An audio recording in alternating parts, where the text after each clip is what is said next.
This is Sonic, and you're watching JD Frank 20. They just announced Kristen Bell is going to be the voice of Amy Rose. That's all the time we have.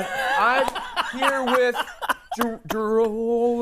Jeffrey. Look at that! Wow. No, look, I think it's awesome. I mean, it was funny because I go, oh gosh, that's right, Kristen.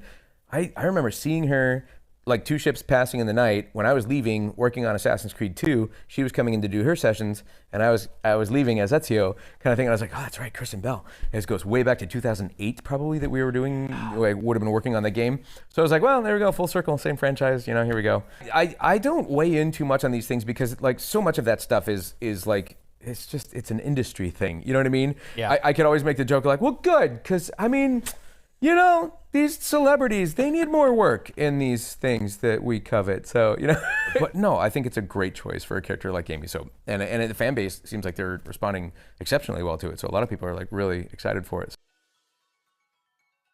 Yeah, so what you saw right here is that Roger Craig Smith, video game Sonic, basically giving his opinion on Kristen Bell being casted as Amy Rose in Sonic Movie 4.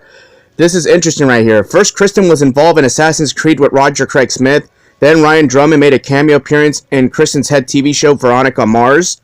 She worked closely with Ben Schwartz on House of Lies. Seems like Kristen Bell was destined to join the Sonic franchise until now.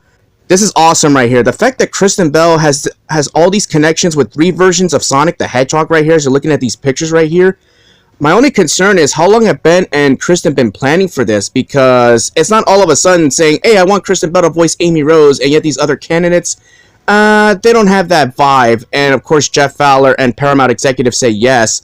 I honestly think it goes a lot deeper than that. I honestly think they had this plan for a long time, and they wanted to at least keep it under tight wraps, and I'm glad they did that. Everybody was assuming it was going to be Anna Kendrick or Kimiko Glenn, obviously, but no, they wanted to go with Kristen Bell because they have huge plans for Amy Rose, but not, and of course Sonic the Hedgehog moving forward. When they took that picture right there, it was not a coincidence. It was sending a message right there, and them holding the Sonic and Amy Rose figurines like that, it's sending a powerful message. I'm telling you, man, Kristen Bell is the perfect candidate for Amy Rose right here, and I couldn't be more excited.